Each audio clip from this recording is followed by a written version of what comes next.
नमस्कार दोस्तों, फिर से एक बार स्वागत है आपका हमारे इस चैनल पर। अयोध्या राम मंदिर में हुआ बड़ा चमत्कार, जब रामलला की मूर्ति बोलने लगी।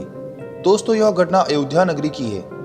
जैसा कि हम सभी जानते हैं कि 22 जनवरी को दोपहर के समय रामलला की प्राण प्रतिष्ठा की गई थी। इसमें संपूर्ण भारत का योगदान था। इस आयोजन में बड़ी बड़ी हस्तियों को बुलाया गया। सभी लोग प्राण प्रतिष्ठा के अवसर पर मौजूद थे और देश भर में भगवान राम की पूजा की गई। लेकिन दोस्तों, आज सुबह सुबह जो घटना राम मंदिर में हुई, उसके बाद सभी लोगों के मन में बस यही ख्याल चल रहा है कि आखिरकार यह संभव कैसे हो सकता है। दोस्तों, आज सुबह राम मंदिर के पुजारी पूजा की तैयारी में लगे हुए थे और सुबह 6 बजे जब आरती का समय हुआ तो सभी आरती में एकत्रित हुए। तभी अचानक उसी समय प्रभु श्री राम की भव्य मूर्ति बोलने लगी और इतना ही नहीं, रामलला की मूर्ति ने अपनी पलकें भी झपकाए, जिसे देखकर वहां मौजूद सभी भक्त, सभी पुजारी चौंक गए और यह खबर पल भर में ही पूरे भारत में फैल गई। अब सवाल यह आता है कि आखिरकार यह सब हुआ कैसे और इन सब के पीछे क्या घटना है। दोस्तों, आज की यह वीडियो जरा ध्यान से देखिएगा, क्योंकि आज की इस वीडियो में बहुत बड़े रहस्य से पर्दा उठने वाला है। दोस्तों, रामलला की मूर्ति को अरुण योगीराज द्वारा बनाया गया है, जो कर्नाटक के एक मशहूर मूर्तिकार हैं, जिन्होंने बहुत से भव्य मंदिरों के लिए मूर्तियों का निर्माण किया है। रामलला की मूर्ति का कार्य वैसे तो 3 मूर्तिकार को दिया गया था, लेकिन अरुण योगीराज की मूर्ति को राम मंदिर के लिए चुना गया, क्योंकि उन्होंने मोहिनी रूप में रामलला की मूर्ति को बनाया था, जिसके चलते उनकी मूर्ति को ही राम मंदिर के लिए चुना गया। लेकिन दोस्तों, अब जो घटना अयोध्या के राम मंदिर में हुई है, उसे देखने के बाद यह चर्चा पूरे सोशल मीडिया में आग की तरह फैल गई और सभी लोगों के मन में बस केवल यही सवाल चल रहे हैं कि आखिर ऐसा संभव कैसे हो सकता है, या फिर यह सब बनाई हुई कहानी तो नहीं है। राम मंदिर का इतिहास लगभग कई वर्षों का है, जिसका विवाद 500 वर्षों से चल रहा है और अब जाकर अयोध्या में एक भव्य राम मंदिर का निर्माण हो चुका है और उसका उद्घाटन भी 22 जनवरी को कर दिया गया। लेकिन दोस्तों, अब हम आपको श्री राम जी की मूर्ति का वह सच बताने वाले हैं, जिसकी बात हमने वीडियो के शुरुआत में की थी। लेकिन उससे पहले अगर आप भी प्रभु श्री राम के सच्चे भक्त हैं तो वीडियो को लाइक करके कमेंट में जय श्री राम जरूर लिखिएगा। दोस्तों, राम मंदिर में भगवान राम की प्राण प्रतिष्ठा के बाद रामलला का स्वरूप बदल गया।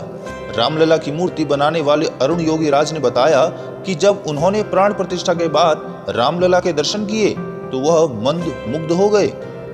उन्हें भरोसा नहीं हुआ कि रामलला की मूर्ति को उन्होंने ही बनाया है। प्राण प्रतिष्ठा के पहले वह 10 दिनों तक अयोध्या में ही रहे।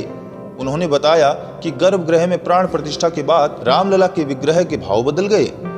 उनकी आंखें जीवंत हो गई और होठों पर बाल स्वरूप मुस्कान आ गई। ऐसा लग रहा है कि मानो रामलला की मूर्ति बोलने लगी हो, उन्होंने अपनी पलक झपकाए हों। दरअसल एक इंटरव्यू में अरुण योगीराज ने कहा कि प्राण प्रतिष्ठा के बाद जब मैं गर्भगृह में गया तो वहां मूर्ति को देखते ही लगा कि यह मेरी बनाई हुई मूर्ति नहीं है। उन्होंने कहा, मूर्ति का स्वरूप पूरी तरह बदल गया। रामलला की मूर्ति काले रंग की खास शिला से बनाई गई है, जिसे कृष्ण शिला भी कहा जाता है। दोस्तों, आपको बता दें कि इस भव्य मूर्ति को बनाने के लिए लगभग 7 महीनों का समय लगा। 22 जनवरी के दिन प्राण प्रतिष्ठा का कार्यक्रम पूरे विधि विधान के साथ किया गया। जब रामलला की मूर्ति देखने को मिली, तब से हर किसी की जुबान पर बस जय श्री राम की जाप है। लेकिन राम जी की मूर्ति को देखकर आपके मन में भी यह सवाल जरूर आया होगा कि आखिर मूर्ति का रंग काला क्यों है और आखिर उनकी आंखों में पानी क्यों दिख रहा है। रामलला की मूर्ति को जिस पत्थर से तैयार किया गया है, उसको कृष्णशिला के नाम से भी जाना जाता है। यही वजह है कि श्री राम की मूर्ति काले रंग की है। शिला पत्थर के अपने कई गुण हैं। रामलला की मूर्ति को आखिर इसी पत्थर से ही क्यों बनाया गया? दरअसल रामलला की मूर्ति का इन्हीं पत्थरों से बनने का सबसे बड़ा कारण यह है कि यह पत्थर हजारों सालों तक बिल्कुल सुरक्षित रहेंगे। मान्यताओं के मुताबिक जन्मभूमि में भगवान के बाल स्वरूप की उपासना होती है। इसी वजह से भगवान श्री राम की मूर्ति बाल स्वरूप में बनाई गई है। प्राण प्रतिष्ठा की प्रक्रिया का अर्थ है मूर्ति में प्राण डालना। बिना प्राण प्रतिष्ठा के मूर्ति पूजन नहीं माना जाता। मूर्ति में प्राण डालने के लिए मंत्र उच्चारण के साथ देवों का आवाहन करना होता है।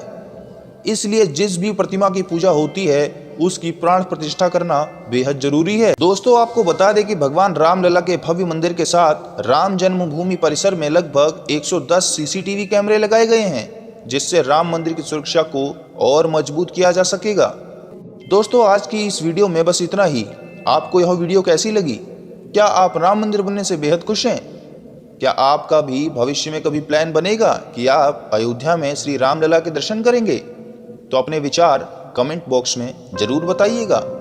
तो चलिए दोस्तों, मिलेंगे एक नए टॉपिक के साथ। तब तक धन्यवाद और हाँ, जय श्री राम।